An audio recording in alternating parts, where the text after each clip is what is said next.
Good afternoon, everybody, and welcome to Promo Perspectives, a live podcast brought to you by Sage, dedicated to giving promotional products, suppliers, and distributors tips, tricks, and insights to help grow their businesses.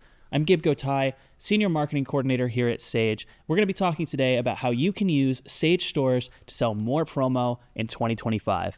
I'm joined today by a very special guest, Chris Jordan, Distributor Account Advisor here at Sage. Chris, thanks for coming on the show.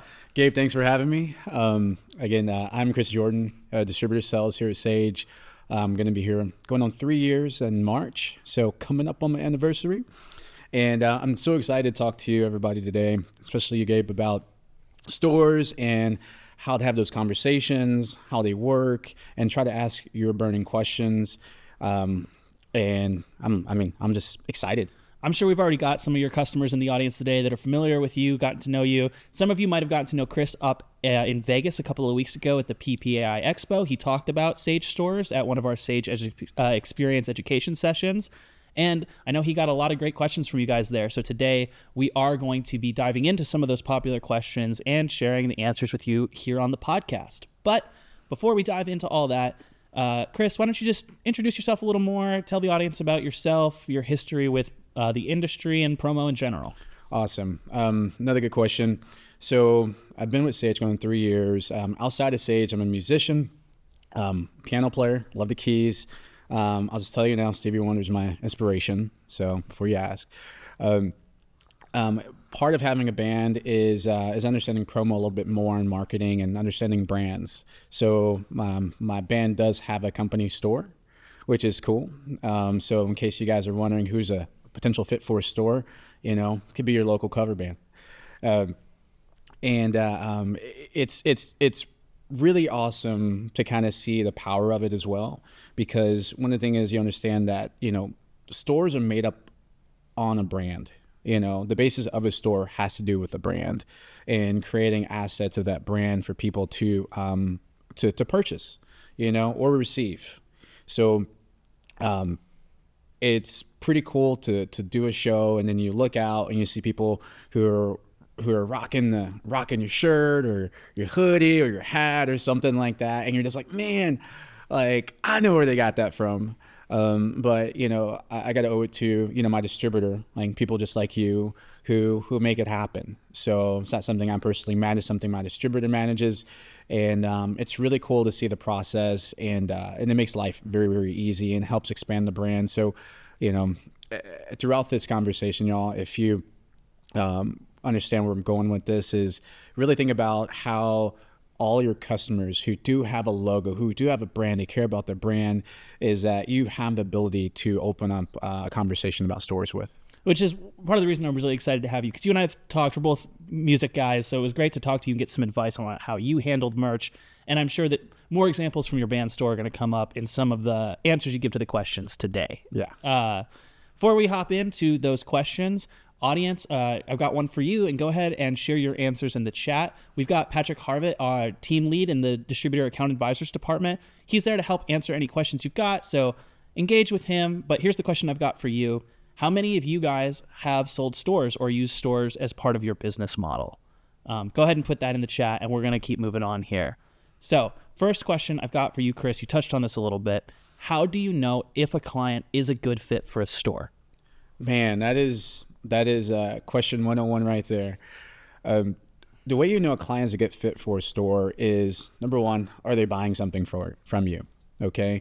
So one of the questions I posed at Expo, I think it's a really good starting point. So if you're brand new into, to company stores, and you're like, hey, I hear this is a cool tool that people are using, but where do I start? Well, maybe start with, your most recent order or an order that's coming up. Maybe someone's wanting like 500, shirts or something to where it's a combination of different sizes or some sort of apparel. It's a really easy starting point. A question you can ask is, how did you get that order? Like, how did you come up with that number? What was the process for figuring out how many larges, how many smalls, how many mediums, how many, variations within this order? What was that process like? And so that's a question that you can ask on a basis level, just to kind of open up the conversation. Because, if someone is telling you, Gabe, I've I had to go all over the office and chase, Bob, Sam, and Sarah for their orders. It's crazy. It takes, a week to get this all in, because no one's available, and I have to manually do it. I have to write everything out. If it's a complicated process, this question might be the single greatest question that opens up a huge potential business relationship with your client, because you can say, hey, how would it make sense if all your employees or everyone who needs these items that you're ordering can just go pick it out themselves, And so, really stores are there to solve a problem, and so sometimes you don't know there's a problem until you ask a question about, just honestly over what's going on right now, which could be as simple, hey, you want these 500 shirts. Tell me about how you got this order. How do you put together this? So that's one way to know. Another way to know too is if a customer is already doing repeat business with you. Okay, are they already, calling you, a few times a year, sending you emails saying, hey, I need another order of these mugs, these mats. This could be signage, could be anything that is a repeat business. Makes a good fit for a store. So, and then finally, maybe a brand new client. Maybe there is, they're starting with one order, but you see a lot of potential. It can be a big company, it could be any situation where, that brand is more than just on this item that they're ordering from you. It's on multiple things, as you get to know this person. It might be a great opportunity to talk about a store. So, you're not having to invent anything in a situation. I'm to create a scenario. Just take the scenarios that are right in front of you. Are there a repeat, or are they doing repeat orders? Does this order seem like it could have been complicated for them to put together? And there's a potential for more than one order here. I like that. That's a good way of identifying the good prospects. Like you said, looking into your clients, see who's doing the repeat business, see who's doing certain volumes. And then, like you said, asking questions and understanding so that you can come with a solution and not just selling a store. Which brings me to my next question. Once you've determined a client, how do you actually go about pitching a store? What are some good methods for doing that? Oh, man. Great methods of pitching a store. Really starts with curiosity and starts with questions. As a distributor, it's important that you know that every store is different. Okay, so when you're talking with a customer, whether it's a repeat customer or new customer, understanding that they may have unique needs for their store. Their store might operate completely different than the previous store. So don't go in assuming that, hey, it has to be this way. Really be curious and figure out, what problems are you solving? Like, how is the service going to benefit them? Like the scenario I mentioned earlier, where if someone's having to put together a very complex order, a lot of different sizes and maybe multiple products, and are having to figure that's a good starting point. And then the way you would pitch it is saying, is how would you feel if we're able to put those to streamline that process for you? Okay, so while the time you spend trying to gather those orders, you can be working on other projects. Okay, and then you can set up the store to where it builds urgency. You can put a countdown clock in it. You can make it, hey guys, it's open up for a week. I need everyone's orders by Friday. Get in, or you're not getting it. Or you might say, hey, it's open for a week, but you might chase, instead of chasing 100 people down, you're chasing 2 who didn't get it in. Another way to pitch it is consider, what is how much more can they do with their brand? You take someone who is they're buying something from you. Maybe they're just like, I don't know if I want to start one store. And you might pitch and say, you know what, I think you might be limiting yourself. You have a great brand, you have a great logo. How about I put together a store for you and put some other ideas in there for you? I'll put your pricing in there. It's on you if you want to buy, if you're going to purchase, but at least you can visually see what it would look like. And, as a business owner, as someone who owns a brand and a logo, I'm sorry, but we get a little bit prideful, and we want to see our brand on everything. So one of the easiest ways to pitch to pitch a store is maybe just, and I've had clients do this actually. They build a store without the client knowing, and they show the client, say, hey, by the way, I've got your logo on these things. And it's really hard to say no when you see your brand on things that you know you need. And it's like, yeah, just go ahead and order that. And guess what? By that point, the store's paid for itself. I love that, because you're not just, this might be the difference between, I'm more in the marketing world than the sales world. So sometimes somebody like me might get bogged down in what are the general selling points of the product of a Sage store? It can do this, it can do this. But you're coming at it more from the perspective of, what problems are you having? Here's how I can solve them. Right. And more than that, check out how great your brand looks in this solution. Right. I love that. So let's move on from, the identifying clients and pitching side of things to actually operating it. And I know that one of the most popular questions we get asked, and I think you got asked this up at Expo, what is the ordering process like when you're using a store? Oh, man, that's one of the most popular questions. The ordering process when you're using company store, and I actually just got an email earlier. Someone asked me, a client asked me about, hey, I have a large client, and I think I want to do a store for them, but they're going to be purchasing via PO and invoice. Do I have to have payment processing in order to have a store? You do not. Okay. Every store is different. Every store is made up differently. And that's why you just kind of start at you start at the problem solving level and figure out, okay. And then the ordering process is kind of develop within that, because also too, is if your client has a way of paying you, maybe they're pre-purchasing everything and they're like, hey, we don't need any cards swiped in the store. We're just going to pay you how we normally do. That's totally fine. That's totally fine, because you can maintain the same ordering process that you already have with the current client. But the great thing about that is you're still solving the problem of them capturing all those orders. So it's still a huge benefit. So don't feel like the ordering process dictates the value of the store. It really doesn't. It can make things easier in certain ways. If you do need people to run their cards and things like that, then that's going to solve a problem. But it's really a case by case basis. And you have us too to call. So just like my client reached out, said, hey, I'm thinking about this store. What here's how I think I want to do it. Does that make sense? Should I go forward with the store? That's what we're here for. So advisors here at Sage, we're here to help you with those conversations with your clients. So if you're thinking about, hey, I want to dive into a store, but I don't know enough, you call us. We're going to help you steer you in the right direction and make sure that we make you look the best to your client and help enhance that relationship as much as possible.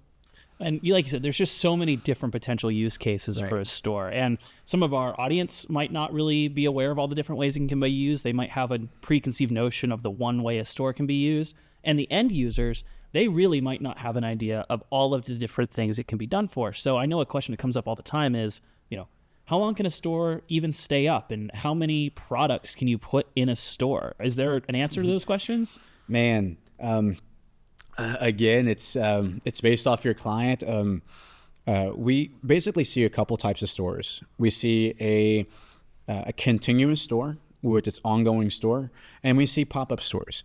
Okay, both are used in different scenarios. So, and you can put as many products as you want. I've got a client with nearly 1,000 products in their store, and I've got some clients with one product in their store. So that's another thing too, is don't assume that a store requires a bunch of products.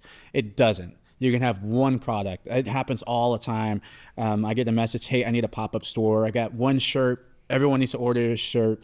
And and they put it in there and they open it up for a week or two and capture all the orders. Because again, the person who's setting up the store doesn't want to track down every single person to find out what their size is or whatever, if they need this or not, but they just make it available. So pop-up stores are extremely popular, and they can range from being open, a few days to a month to a couple months, 3 months, a couple weeks. It just depends on what's needed. It's very common for someone to do a pop-up store and say, hey, can we keep it open for another week? totally popular.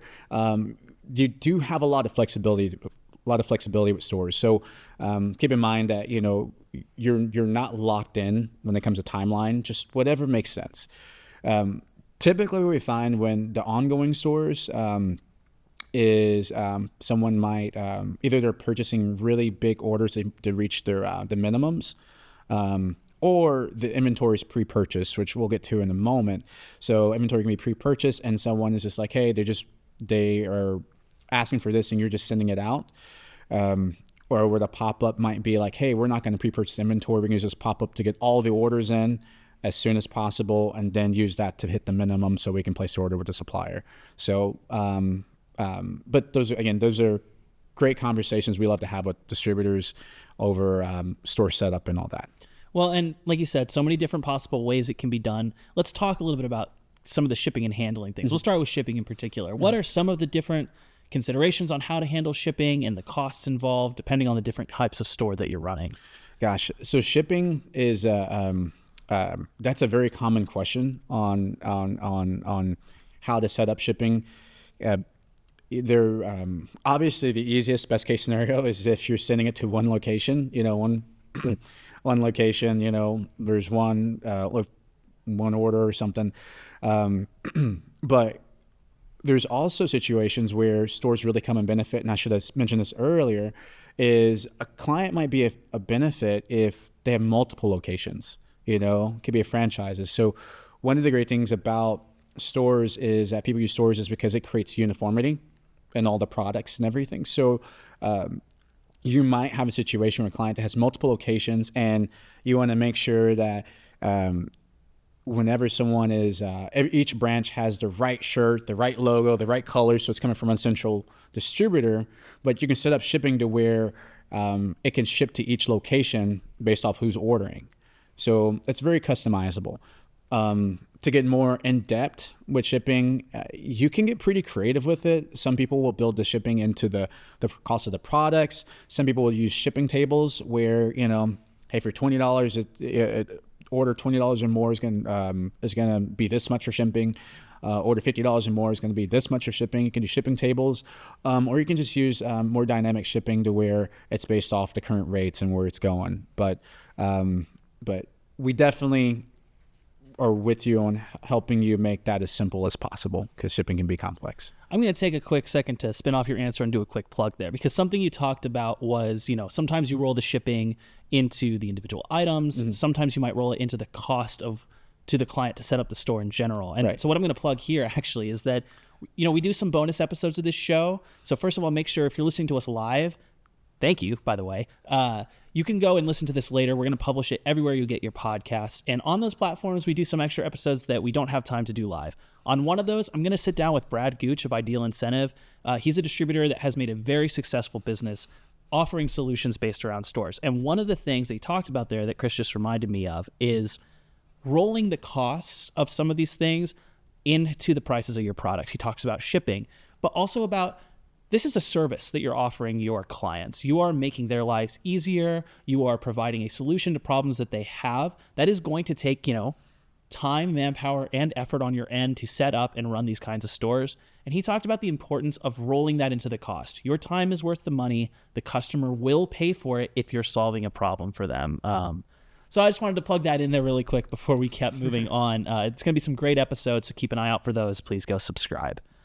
Well, let's talk about kind of the other side of, managing the product. You talked about shipping. How about inventory? Because I imagine there's dozens of different ways that could be handled. There's a lot of different ways you can do inventory. One thing we've added recently is inventory management. So if you are managing the inventory, maybe everything's pre-purchased and you're just, sending things out, just handling fulfillment. You can also set inventory levels in the stores. So when something runs low, you can be alerted that, hey, I need to order more of this, and then people can see, how much is available. Also, too, with inventory is understanding if they're not pre-purchasing the inventory, then it's very likely you might have to deal with minimums with the supplier. So you're going to need enough orders to to maybe keep the price low So, and that's where the flexibility of the stores come into play, because, one thing that people might use Flash by Store is just to get enough orders so they can hit the amount of minimums to get the inventory they need. Otherwise, if it's too low, sorry, if it's too low, then either they may not be able to get it, or the item might cost more. So so you want to figure out inventory, and that's part of setup too. Is part of building these stores is also setting expectation, right? So if your client is never going to buy 1,000 or something, then you might look at products that don't start with 1,000 minimum. You might look for products that help you may help you manage inventory. Maybe they do want you to manage some inventory to where they'll pre-purchase things that they need right away, and other things are like, hey, we'll just collect those as we go. So, but again, everything is so customized and tailor fit to the objective. So we'll work with you to set up the best way possible. Might be throwing you for a little bit of a curveball here. Sure. But now we've talked about all these things, all the different ways that everything can be managed, every aspect of the store. Can you share a little bit more about your band store? Like, what problems were there that were being solved for you, and how do you handle some of these particular things? Yeah, absolutely. So one of the things was, first off, full confession, I didn't think that I would need a store. I didn't think it made sense until but the band, we're wearing merch all the time, at our shows and all that, or from our long sleeves to our shirts to our hoodies, hats. And, people start asking, where can I get that? Can I get one of those? Can I get one of those?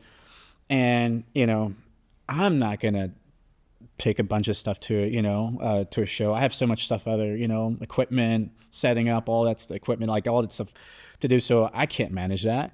And so my distributor actually, she brought up the idea of a store. She's like, hey, how about I build you a store, and I've got your logo, and I've got some great ideas, and I'll put it together, and I'll let you look at it. You let me know if you like. And she was awesome. And she still is awesome.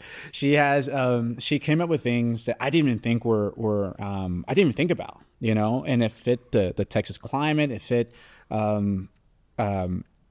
it was super comfortable. And I just trust her. I said, hey, and then she said, she goes, hey, I set it up for you, and, I'll give you X amount on everything that sells. I'll just take care and I'll do the shipping and everything.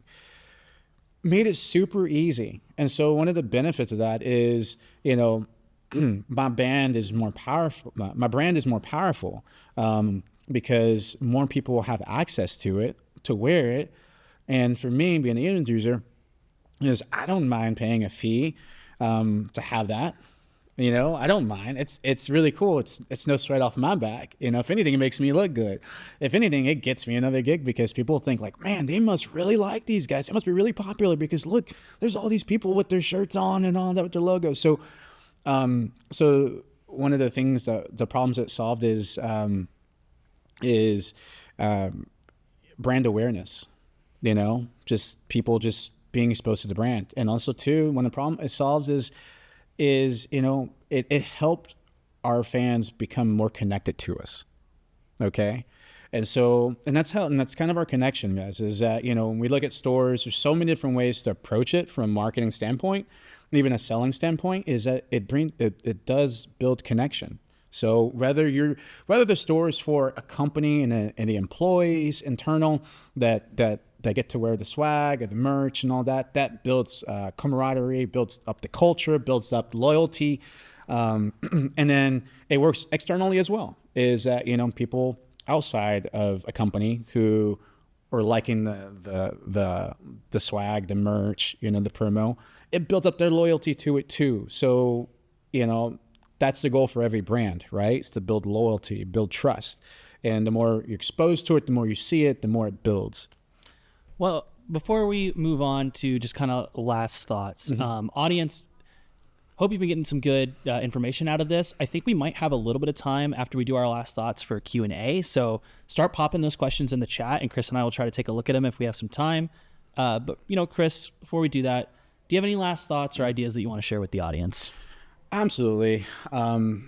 I had I work with a lot of distributors who are, newer in the industry, and some have been in the industry for a while. And, stores are something that, they're becoming increasingly more and more popular. They're becoming just an almost necessity for businesses, for distributors. I mean, they're amazing because one thing too, it can lock in the client that might be willing to go somewhere else. So, if you're not building a store for your client, there may not be as close to staying with you as you might think, because there's so much service and convenience that can come out of that. So like at the beginning when I said about asking, how did you get that order? What was it like? There might be some really painful processes that marketers are going through before they even talk to you. And they might be ordering a lot of things from different people, and they may be picking you. You might have your opportunity to help them on this one order, but it can be a really painful process. And so of getting that, and they might just order that one, go to someone else because no one maybe has stopped to say, how did you get this order? What else are you ordering? I've only gotten this, but are you ordering other things, and then can I simplify this for you? And really think of stores as like such a simplification. It's a simplification not only for your customers, but it's also a simplification for yourself, because you don't have all these different channels and points of this order coming from the same client. You're not, I got this email for this order and I got another email, and you got to combine them all. No, just build a store and let it all come in at once. So really think in terms that, it's a benefit for the brand. The basis of the store starts with the brand. And next, it is a service that can save a lot of time. It can save a lot of confusion. It's also a way to simplify. It's a way to create uniformity for maybe a big company, maybe for a lot of marketers. Maybe there's 5 different people in the marketing department ordering from 5 different distributors. These are real problems that stores can solve. So I encourage you all to get in those conversations with your current clients and find out, what opportunities there and what are their pain points that they're not telling you. That is great. That's awesome, Chris. Thank you. Well, hey, can we go ahead and pull up the Zoom chat here? Let's see if we've got any questions waiting for us. Ooh, wow. I see it's been a pretty busy chat.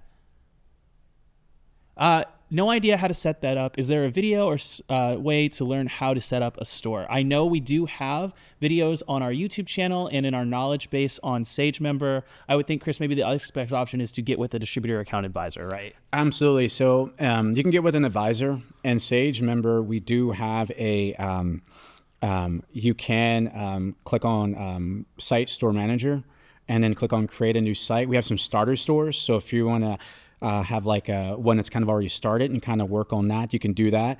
But the easiest way is contact your advisor, and we'll schedule time with you and then make sure you get the attention you need to get one set up.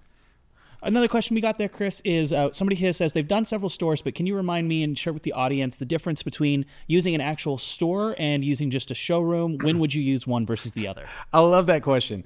So I got clients that use both. I'm a huge fan of both, okay? It really depends on the ordering process and then the level of branding the client wants. Okay, so showrooms are great for really simple orders, maybe some really some repeat things, because you can, with our showrooms, you can still put the company's banner in there, but oftentimes, but they do not get their own URL. Okay, and you can't do too crazy on the customization as far as on the checkouts, because the checkouts on the showrooms are exactly the same on the websites. So, but with a store is where you can get a lot more dynamic with it, a lot more customization, and you can really make sure that you can cater to order processing, everything the client might need. Awesome. Well, actually, I'm very surprised. We've gotten a lot of great questions. I see Patrick's gone through and answered some of these already. I don't think we're actually going to have any more time on the live show to get to these today. So please reach out to your distributor account advisor to get all of these questions answered. I want to thank all of you again for hopping on this Zoom with us and for listening to the show. Please go ahead and subscribe to the Promo Perspectives podcast anywhere you get your podcasts, Spotify, Apple, YouTube, wherever. Got all kinds of great content coming up. We got some interviews with Brad Gooch on how to actually make a sustainable business model using stores. And next month, we're going to be talking about sustainability and responsibility in promo. We have a lot of great interviews lined up for that. So thanks for joining. And Chris, thanks so much for sharing your expertise with us today. Thank you for having me. I appreciate it. All right. Hey, y'all, have a good afternoon, and we'll see you on the next one.